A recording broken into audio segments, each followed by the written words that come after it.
This is a Friday in Paris, filmed by hidden camera. The streets are blocked by a huge crowd of Muslim worshippers, and it's enforced by private security. This is all illegal in France: the public worship, the blocked streets, and the private security. But the police have been ordered not to intervene. It shows that even though some in the French government want to get tough with the Muslims and ban the burqa, other parts of the French government continue to give Islam privileged status. An ordinary French citizen who was watching the Islamization of Paris decided that the world needed to see what was happening to his city. So he bought a hidden camera and started posting the videos on YouTube. His life has been threatened, and so we're concealing his identity. He uses the alias of Maxime Lepant. They are blocking the streets with barriers. They are praying on the ground, and the inhabitants of this district cannot leave their home nor go into their home during those prayers. The Muslims who are taking over those streets do not have any authorization. They do not go to the police headquarters, so it's completely illegal.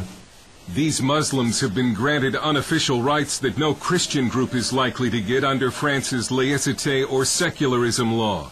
So it says people have the right to share any belief they want, any religion, but they have to practice at home or in the mosque, synagogues, churches, and so on. Some say these Muslims must pray in the street because they need a larger mosque, but Maxime has observed cars coming from other parts of Paris, and he believes it's a weekly display of Muslim power. They are coming there to show that they can take over some French streets, to show that they can conquer a part of the French territory. If France faces an Islamic future, it took a Russian to write about it. It's the best-selling novel, The Mosque of Notre Dame, 2048, a bestseller in Russia, not in France. The French publisher, Jean Robin, says the French media ignored the book for being politically incorrect. So Islam is seen as the religion of the poor people. And so you can't say to the poor people, you're wrong, otherwise you're a fascist.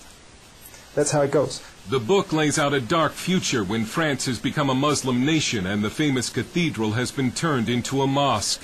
Whether that plot is far-fetched depends on whom you ask.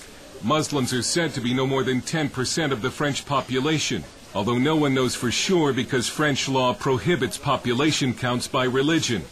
But the birth rate for Muslims is significantly higher than for native French. Some Muslim men are said to practice polygamy, a charge this man faced, in some cases with each extra wife having children and collecting a welfare check. With Islam, it's not only a problem of numbers. The problem of Islam is a problem of really principles. Is Islam a political ideology, or is it just a creed? French philosopher Radu Stănescu is an Islamic expert who debates Muslim leaders on French TV. It doesn't matter how many they are. The problem is the people who follow Islam are there somehow in a political party who has a political agenda, which means basically implementing Sharia and build an Islamic state. From the 1980s until just recently, it was a social taboo to criticize or oppose Islam, and so the government and media effectively helped Islam spread throughout the country. We were expecting Islam to adapt to France. Now it's France adapting itself to Islam. About the veil, this Muslim says Europeans should respect Muslim dress. This woman says the veil is in the Quran, and we only submit to God and nobody else. Even if many government elites in France are in denial over Islam, the people in the streets increasingly are not. And they're becoming fed up with what they see as the growing Islamization of this country. They've started staging pork and wine aperitifs or cocktail parties in the street. They're patriotic demonstrations meant to strike back against Islam. Another national demonstration is planned for this Saturday. It looks as if a public backlash against Islam has begun. The French Parliament will debate a new burqa law this month. And this French leader has a warning for the West and for America. We cannot accept the development of such practice because it's not compatible with the life in a modern society, you see? And this question is not only a French question. You will all have to face this challenge. Dale Hurd, CBN News, Paris.